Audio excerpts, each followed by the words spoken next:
ketemu lagi di part 2.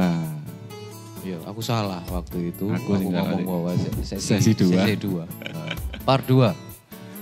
Masih dengan Mbak Fitri sebagai seorang fasilitator. Kayaknya yang lalu belum selesai Mas Tri. Durung. Ada yang belum selesai. Memang sengaja dibikin gitu. Dibikin gitu ya. Nah, Kayak penasaran. biar Mbak Fitri biar banyak cerita. Melanjutkan. Gimana? Sampai mana sih waktu itu? Sampai apa ya waktu itu Mbak? Seberapa hari nggak ketemu soalnya? Yang ini nih, Hmm. program dari atas apa Oh iya. dari masyarakat Oh iya, bawah? iya, iya. Ada kelanjutannya Mbak tentang itu Mbak. Jadi intinya tadi kemarin ya aku ngomong ya. Kemarin Tadi ya? apa kemarin ya? Apa lusa kali? Ini kopinya masih ada kok Mbak. Dari tadi ya. Iya. Lupa. Jadi tadi ya ngomong sebenarnya targetnya itu kan intinya masyarakat yang biasanya kurang mampu supaya mereka bisa terlibat dalam pembangunan lah intinya dan mereka diperhatikan sebagai warga negara lah. Jadi mereka kita tuh perannya satu mengajak mereka untuk berani bersuara nih. Mereka juga warga negara, jadi kamu juga berhak tinggal dengan layak. Betul. Jadi program itu intinya bagaimana manusia di Indonesia itu hidup dengan layak. Jadi program itu ada macam-macam nih Mas. Ada program untuk, jadi dilihat indikatornya Indonesia itu yang belum layak apa. Misalnya rumah kah tidak layak huninya berapa. Kalau masih banyak berarti jadi program pendampingan untuk rumah tidak layak huni. Ada lagi tentang sanitasi. Sanitasi masyarakat. Misalnya banyak yang sanitasinya masih buruk. Ada lagi yang tentang misalnya ternyata banyak masyarakat yang belum bisa mengakses air minum. Ada program tentang air minum. Gitu mungkin pernah dengar lah salah satu perusahaan besar juga bikin program itu. Terus ada ternyata orang-orang yang nggak bisa ngakses bantuan usaha. Ada pendampingan tentang bantuan usaha. Kayak gitu sih. Nah, kita itu kalau mau ngomong fungsinya pekerjaan ini, satu mensosialisasikan ke dia, membuat mereka maulah ikutlah sama kita. Kadang orang-orang dengan status ekonomi seperti itu, aku nih siapa sih, aku punya hak apa sih kayaknya di lingkungan masyarakat aja aku kayak nggak punya hak gitu ya. Padahal berhak gitu kan. Padahal berhak. Jadi membuat mereka untuk termotivasi, untuk butuhnya apa sih gitu. Kalau udah butuhnya apa, kalau memang itu programnya butuhnya itu memang sesuai sama program cocok, betul-betul kita laksanakan, kita survei, kita laksanakan. Tapi nggak serta-merta kita yang melaksanakan. Biasanya kita melibatkan mereka dalam perencanaan, pelaksanaan sampai pertanggungjawaban. Targetnya sebenarnya dari masalah yang tadi. Kenapa sih Mbak? Ini kok niatnya baik tapi programnya kayak nggak berhasil gitu. Itu salah satu jawabannya di situ. Jadi jangan-jangan kita itu terlalu enak untuk melayani mereka. Tidak betul-betul mengajarkan ke mereka apa yang seharusnya kemampuan-kemampuan yang mereka harus punyai gitu. Jadi selalu dimanjakan istilahnya ya. Ini bantuan ya udah. Mudah-mudahan ada terus. Padahal fungsi kita yang paling besar adalah kita datang itu untuk memandirikan mereka dan pergi tanpa apa ya? Mbak itu kayak nggak pernah ada. Itu yang pergi dengan kesan yang baik. Kesan yang baik tapi kayak sebenarnya targetnya itu bukan itu sih. Mereka harus mandiri. Cara ngerencanain tuh kayak gini misalnya. Merencanakan infrastruktur tuh kayak gini. Kalau aku butuh rehab rumah tuh kayak gini ya caranya. Kayak gini ya cara menghitungnya. Mereka kita ajarin tuh selama pendampingan itu mungkin 1 atau sampai 5 tahun lah. Gini nih caranya melaksanakan kayak kita ngomong infrastruktur ya. Gini ya caranya bangun yang benar itu nggak boleh dikurangin. kalau dikurangin itu akibatnya gimana, bahan yang bagus tuh kayak gini. Sementara kan mereka nggak pernah, ya udah kalau kadang dibangunin aja gitu. Oh kayak gini ya caranya mempertanggungjawabkan uang, nggak boleh dikurangin sedikit pun, harus jadi semua sesuai perencanaan. Kenapa harus seperti itu? Karena suatu saat kita akan pergi. Iya. Jadi pendampingan itu tidak sepengetahuan saya ya, nggak pernah seumur hidup. Nggak selamanya. Jadi kita itu datang untuk istilahnya mentransfer ilmu kita juga, memotivasi mereka agar mampu berdaya gitu ya untuk apa sih? Yang Berkembang. dari nggak bisa jadi bisa. Kalau aku udah pergi, kamu nyari sendiri ya. Dananya Mandiri, ya. kamu ngerencanain sendiri udah bisa kan? Udah bisa ngelaksanainnya benar. Nanti kalau udah kita ajak juga gimana caranya nyari dananya waktu itu. Kalau udah dipercaya sama orang, nanti pertanggungjawabannya yang beres. Kalau sekali kamu misalnya nggak dipercaya ya udah nggak akan bisa ngakses lagi gitu. Ya diulang lagi. Ibaratnya kayak Betul. bayi itu kalau jalan itu masih ditatur. Itu Benar. Tapi lumayan berat. diteta. Diteta. Tatur itu apa Mas? Salah. Ya. Berarti lumayan berat tuh. Kompleks Seorang banget fasilitator. tugasnya. Terutama kalau ndelok ceritanya Mbak Fitri yang semacam kayak gitu itu bahasa, Mas.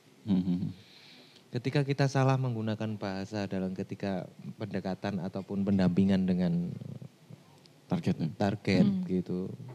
Yo akhirnya mungkin muncul isu-isu yang semacam kayak tadi, artinya iki ono proyek ya wis aku tak manut duit itu mari mari ono proyek anu balik maneh kebiasaannya semacam kayak gitu. Jadi berarti tingkat keberhasilan seorang fasilitator itu dilihat memang dari itunya, Mbak ya. Komunikasinya. Dari hasil akhirnya. Hasil akhirnya. Hasil akhir. Hasil akhir. Pernah gak Mbak ada yang masih ada nggak yang buta huruf? Maksudnya kayak pendidikannya kurang. Program dalam tadi sanitasi apa-apa ini yang pendidikan. Oh iya, benar. Ada hubungannya dengan masuknya saya yang bilang kayak gitu. Bukan masalah tingkat pendidikannya, Mbak, tapi lebih cenderung tadi sampean selalu cerita bahwa targetnya kok menengah ke bawah, kebanyakan menengah ke bawah. Betul.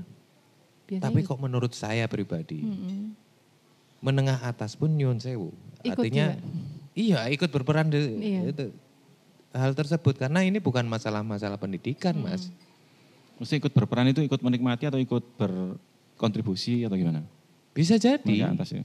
karena ada pemikiran-pemikiran yang semacam kayak gitu. Ini nggak penting, karena aku tidak merasakan hal tersebut. Misalnya pada orang-orang yang hidup pada zona nyaman. Ya apa menurut sampean artinya? Padahal dia hidup dalam lingkungan yang mungkin seratanya bukan malah berbeda gitu. Kayak gini orang padahal mereka juga berpendidikan. Iya. Tapi sorry kalau aku bilang ternyata mentalitasnya cuma segitu aja. Dia nggak ada tanggung jawab terhadap lingkungan. Nah, semacam hal semacam kayak gitu. Gimana Ada Mbak? banyak. Ada pengalaman semacam kayak gitu? Iya Mbak? sih. Iya. Jadi kan kita nggak bisa nih Mas. Misalnya target kita memang ke warga miskin ini ya. Rata-rata kan memang seperti itu. Tapi kan kita nggak langsung jelek datang ke mereka. Ketemu orang yang kita harus mencari person-person yang bisa membantu kita. Yaitu orang-orang yang punya kapasitas, punya ilmu, tapi juga punya kepedulian. Kalau mereka cuma punya kapasitas, gimana caranya kita membangun kepedulian mereka? Caranya gimana? Sosialisasi itu tidak hanya dilakukan di targetnya itu, tetapi kita tuh kadang kita melakukan sosialisasi ke banyak elemen masyarakat. Misalnya di PKK atau di RW atau di kecamatan atau di kelurahan. Yang notabene itu kan heterogen ya. Ada ibu-ibu, kita harus melibatkan gender supaya mereka tuh peduli. Terus kalau misalnya di RW atau di kecamatan kan banyak juga profesi yang mungkin mereka jadi masyarakat tapi di basicnya kan macam-macam. Itu juga menjadi tantangan tersendiri gimana caranya kita mencari orang-orang yang bisa mendukung atau membantu program ini supaya berjalan. Jadi itu juga salah satu tantangan. itu juga fungsinya, ada fungsinya keilmuan saya psikologi di situ. Oke. Mendekati, melihat, oh orang ini kayaknya bisa diajak nih dengan cara begini nih. Oh orang ini bisanya kita yang merendah dikit, dia pengennya diginiin, tapi dia mau jalan. Pokoknya Why kita. not ya?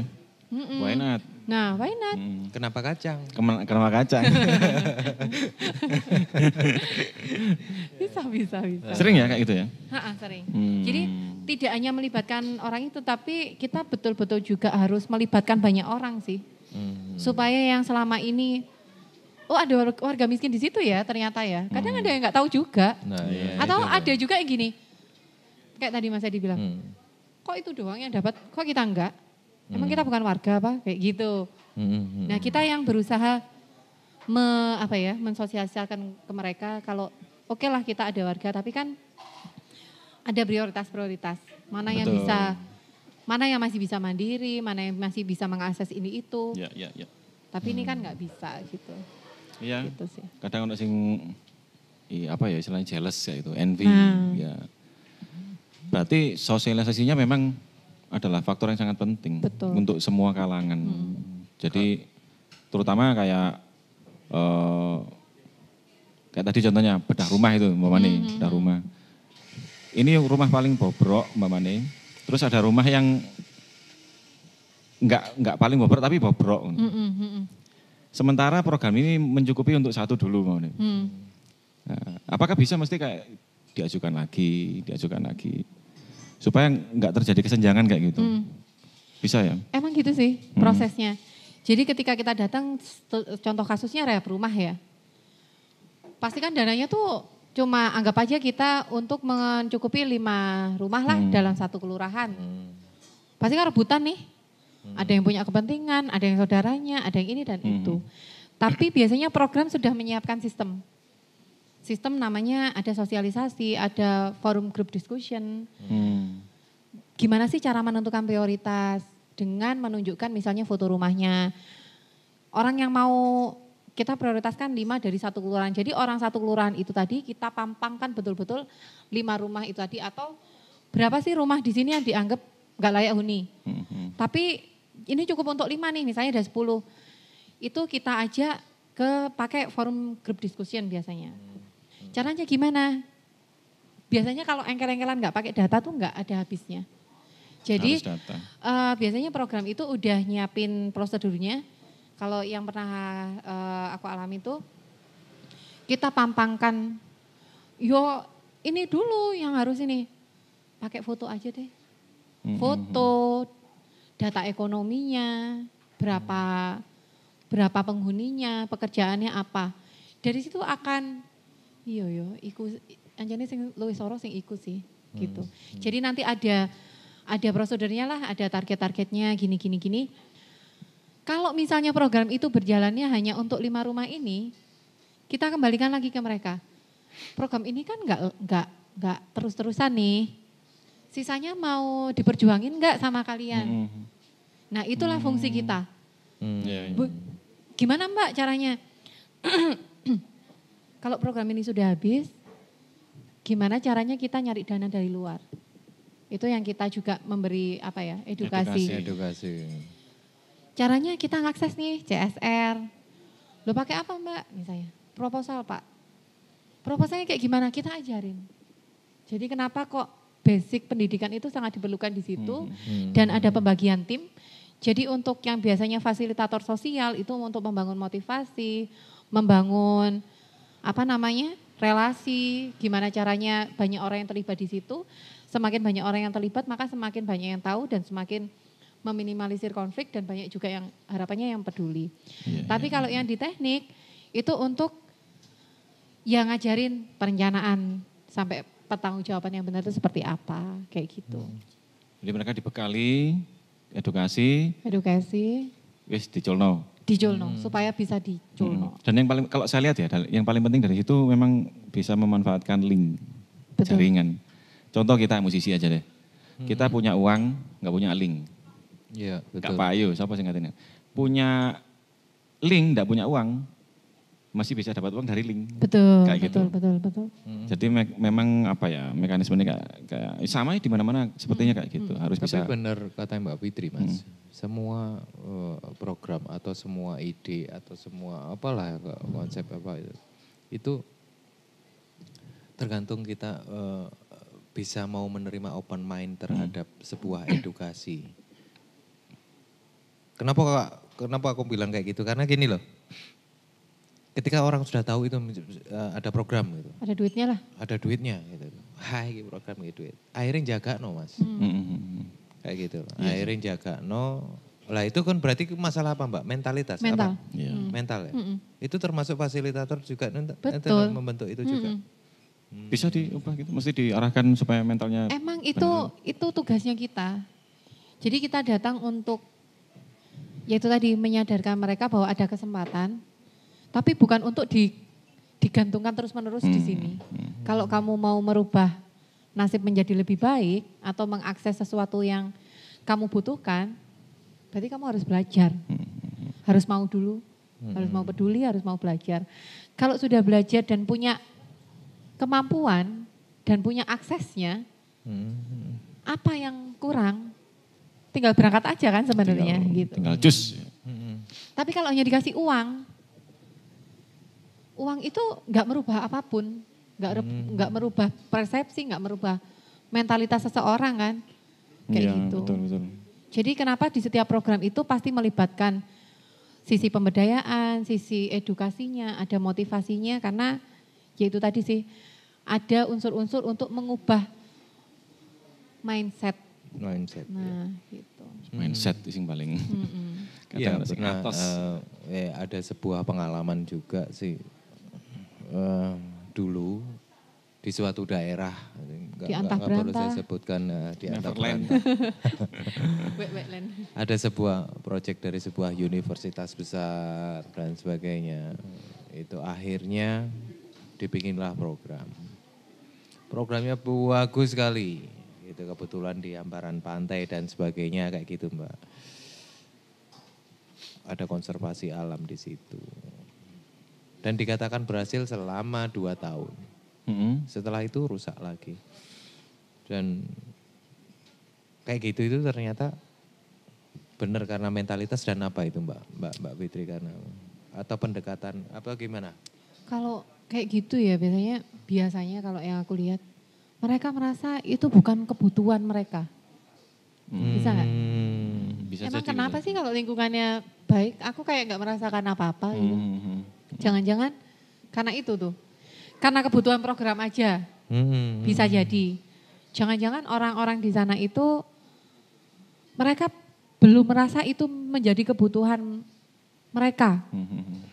Kalau mereka sudah merasa itu kebutuhan, misalnya kalau nggak menanam mangrove ini, kita yang tinggal di pinggir pantai ini bisa jadi kena ombak gitu. Kalau mereka menyadari itu, mindsetnya sudah berubah ke situ, kita tinggalkan pun, kita upayakan butuh sendiri. yo tak diteruskan aja. Ya balik ke mindset ya, betulnya. Mindset. Balik ke mindset lagi. Gitu. Betul. Terus cara pendekatannya. Cara ya, pendekatannya betul. Yang cara Betul, pendekatannya untuk memberi pengertian itu juga. betul. Ya, jadi ingat si sahabat alam ini teman-teman kita, Andi. Saifuddin, Iya. kan. Mereka pendekatannya ya sama kayak Mbak Fitri juga. Mesti kalau Mbak Fitri tadi bilang teko japitan ae lek nang kono. Gak ketemu Mbak Yunisara apa anu kan. Dan lebih ditekankan Setara lah. pada pendampingan selanjutnya Mbak. Jadi bukan hanya sekedar proyeknya sudah 2 tahun terus itu nggak ada pendampingan lagi. Itu yang mungkin waktu itu Mas Andi punya kendala yang semacam kayak gitu. Betul. Dan masalahnya kalau memang kayak Mbak Fitri mau melakukan pendampingan lagi, sementara ada program lain yang harus dijalankan. Nah itu Kayak gitu. Jadi saling bertumpuk program dan Mau nggak mau memang target yang paling utama adalah mereka berhasil dari segi mental berubah. Mereka mampu berjalan tanpa ditetah tadi, bisa melakukan dewe, cari link sendiri, cari uang sendiri, atau memberdayakan dirinya sendiri. Kayak gitu. Nah, permasalahan seperti itu, atau isu-isu seperti itu, yang paling tren solusinya menurut Mbak Fitri selama ini apa kira-kira? Mesti cara sing pendekatan yang paling memudahkan untuk mengatasi masalah-masalah seperti itu yang kita bahas tadi. Kayak mental gitu loh. Iya, pembentukan mental. Selain kalau ngomong kayak aku kesana dengan bahasa yang mereka pahami, dengan apa. Karena kan dari sisi targetnya tuh. Nah kalau dari, jangan-jangan mesti kayak kadang juga programnya yang enggak tepat ya. Bisa jadi programnya yang enggak tepat ya. Ya tadi kan sudah dijawab Mbak Fitri. Memang jadi mulai dari program, terus pendekatan bahasa, komunikasi itu mempengaruhi juga. Betul. Dan itu nanti akan kita bahas untuk yang keempat ini. Mbak Diojo Rumin. Terima kasih.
Teman-teman Sinau, ternyata seorang fasilitator itu menjadi seorang fasilitator yang nggak mudah. Karena banyak sisi-sisi yang harus bisa tersampaikan sehingga sebuah program itu dikatakan berhasil. Betul. Lebih susah dari bikin lagu. Iya. Ya, tapi kayaknya mesti harus ada fasilitasi. Juga aja kali ya gitu. Bisa ya. Kalau ide-ide kita selalu mengalir ya. Mengalir di sini. Gitu. Tapi mudah-mudahan dengan kita ketemu dengan Mbak Fitri, wah ini kok asik, perlu dibahas ini di konsep. Gitu. Boleh. Mbak, itu tadi tingkat keberhasilan seorang fasilitator itu dilihat dari apa sehingga sebuah instansi yang merekrut jenengan itu dikatakan memang berhasil. Oh ya, memang ini benar. Programnya sukses kayak gitu. Iya, kayak gitu. Tentu aja kalau kita ngomong dari segi programnya, otomatis semua indikator yang diminta sama program tercapai. Misalnya perencanaannya baik, pelaksanaannya sesuai, pertanggungjawabannya juga sesuai sama perencanaan dan pelaksanaan. Artinya semua. Betul, nggak ada penyimpangan dana, nggak ada penyimpangan waktu ataupun kualitas. Kualitas itu bukan hanya bangunan tapi juga segi bantuan. Misalnya kalau bantuan sembako ya jangan sampai diganti mereknya lah gitu ya. Gitu. Seperti itu. Misalnya kalau dari segi infrastruktur ya jangan sampai dikurangin kualitasnya kayak gitu. Jadi intinya kalau dari programnya seperti itu. Tapi kalau ada dari teman-teman juga sharing dari segi, kadang kita kan juga ngomong makna ya, makna pekerjaan kita gitu. Keberhasilannya ketika satu yang menjadi target program itu betul-betul, oh iya aku memang butuh ini. Menumbuhkan, ya ini memang yang aku butuhkan. Akhirnya aku dapat yang aku butuhkan, itu yang pertama. Jangan sampai mereka dikasih yang mereka nggak butuh gitu. Nah gitu kan. Mubazir. Dan pastinya tidak terpakai, tidak berkelanjutan. Karena merasa aku nggak butuh gitu. Itu yang pertama. Yang kedua, kalau mindset mereka bisa atau kapasitas mereka bisa ada peningkatan karena kehadiran kita gitu ya. Karena kita merasa, misalnya nih Mas, boleh kasih contoh ya? Iya boleh. Contohnya misalnya kita kayak yang pernah aku dampingin juga tentang bantuan sosial tentang pendidikan anak sekolah. Biasanya warga-warga yang kurang mampu, udahlah nggak usah sekolah Dok. Paling dhuwur-dhuwur ya awake dhewe dadi apa. Kebanyakan tuh kayak gitu. Itu kan sebenarnya mindset yang salah ya untuk kita yang sudah tahu bahwa itu salah. Tapi bagi mereka itu sah. Ya karena kita di batasan ini ya nggak mungkin kita bisa. Nah itu kita yang hadir, ibu masih mungkin banyak kemungkinan dengan bantuan ini, misalnya bantuan pendidikan ini. Kita kasih motivasi supaya anaknya bersekolah terus dan jangan sampai putus sekolah.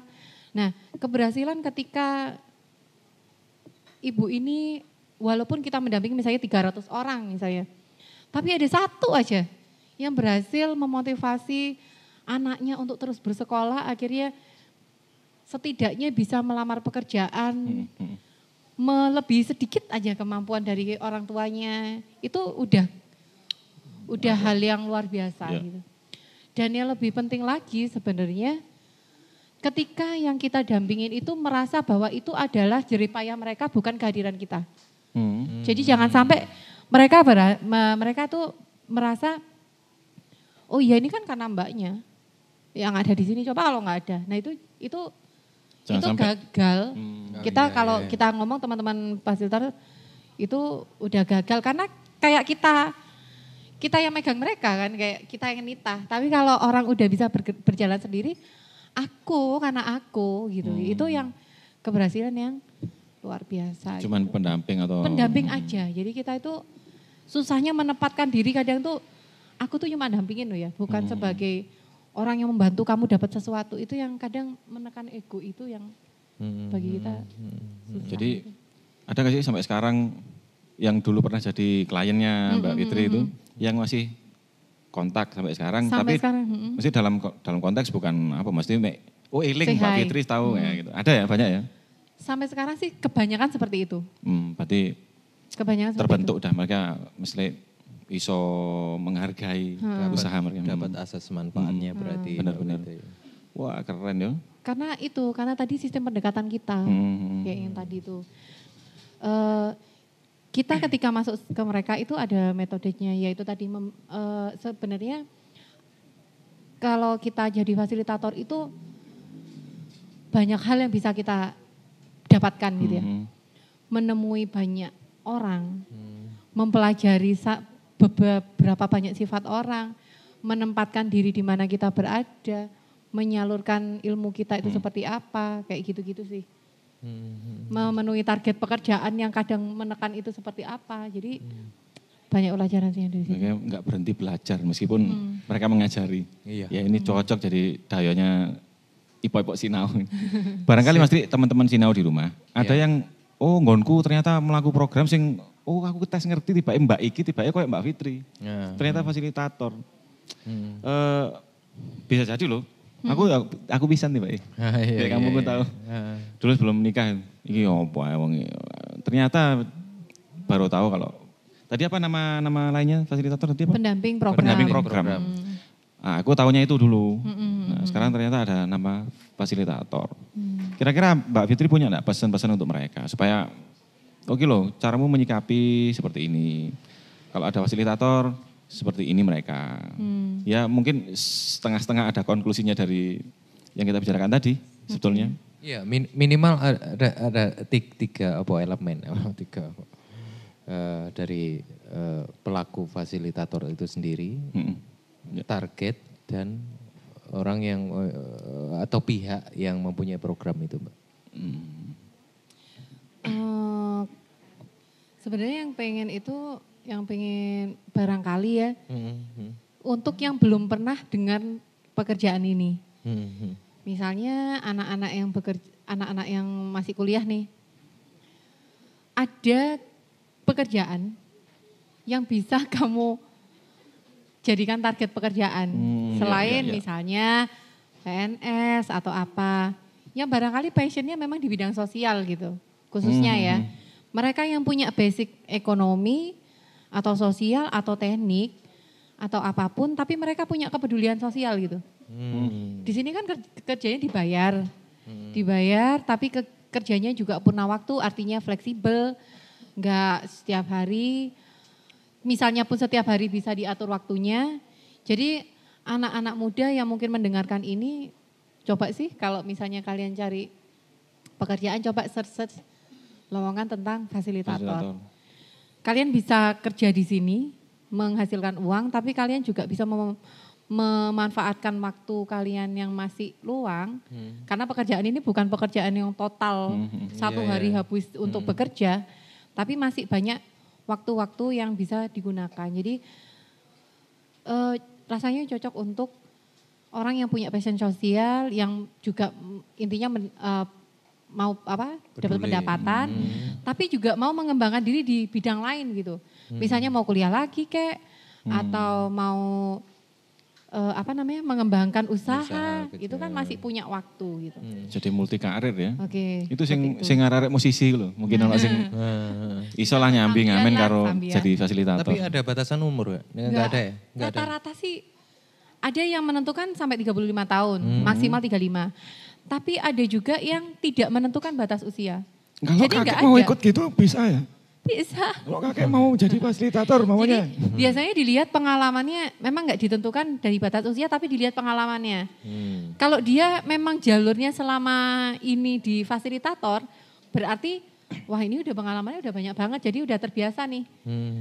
Orang itu akan punya kesempatan juga ikut di situ gitu. Jadi nggak terbatas. Ayo. Budal wes, yuk sekarang. Ya. Oke, teman Sinau, ternyata fasilitator dengan berbagai macam cerita. Ada kesannya juga sih. Cerita sedih, cerita suka, duka dan sebagainya ternyata juga akan memberi manfaat yang lebih dari itu. Dan Mbak Fitri, aku matur suwun banget. Terima kasih. Suatu saat kita mesti harus discuss lagi tentang Insya Allah. Ya. Tentang mungkin secara dari sisi psikologi, harusnya banyak yang harus kita bahas. Iya. Erat sekali kaitannya dengan musik juga. Bisa. Gitu terus sosial, budaya, dengan pendekatan-pendekatannya itu mungkin kita mesti sharing lah ya. Mudah-mudahan. Ya, semua itu untuk apa sih? Untuk kemajuan kita juga toh. Gitu. Manfaat bersama. Jadi yang jelas benar dikatakan Mbak Fitri tadi, teman-teman Sinau, kepedulian penting. Jadi apapun program yang dicanangkan, sebaik apapun program dicanangkan, kalau tidak diikuti oleh passion dan kepedulian juga akan percuma. Ya, betul. Gitu. Dan juga satu pelajaran lagi, ya hendaknya kita bisa membedakan mana yang kita butuhkan dan mana yang kita inginkan. Apalagi kalau dihubungkan dengan program seperti ini, supaya bisa membantu fasilitatornya juga yang penggagas programnya, supaya semua bisa mendapatkan manfaatnya. Targetnya juga. Iya betul, target. Supaya ya tepat sasaran bisa berlanjut ke program berikutnya untuk mereka yang sama-sama membutuhkan. Seperti itu. Yo, Ivan. Oke, teman-teman Sinau, saya rasa cukup sampai di sini dulu tentang fasilitator. Terima kasih Mbak Fitri. Sekali lagi makasih Mbak Fitri. Juga teman-teman Sinau udah nonton kita, makasih banyak. Dan masih setia yang sudah subscribe, juga yang sudah like dan juga komen. Udah nekan tombol kring di. Sorry juga aku lama nggak review tentang Ipok Sinau dan juga Lapa Ranca. Tapi ditunggu aja nanti. Siap. Mesti review. Ya, kita ketemu lagi di episode berikutnya dengan narasumber-narasumber yang tentunya tidak kalah keren dari Mbak Fitri dan teman-teman. Mbak Fitri sehat-sehat ya, salam untuk keluarga di rumah. Teman-teman juga sehat-sehat di rumah, jangan lupa 5M-nya. Di apalno dewe masuk ke dikit terus. Sinau gak mari-mari. Terima kasih. Terakhir, seperti biasa, jangan seperti saya yang pintar-pintar. Enggak pintar-pintar. Ikuti terus Ipok Sinau, mudah-mudahan bisa memberikan manfaat. Amin. Teman-teman Sinau. Assalamualaikum warahmatullahi wabarakatuh.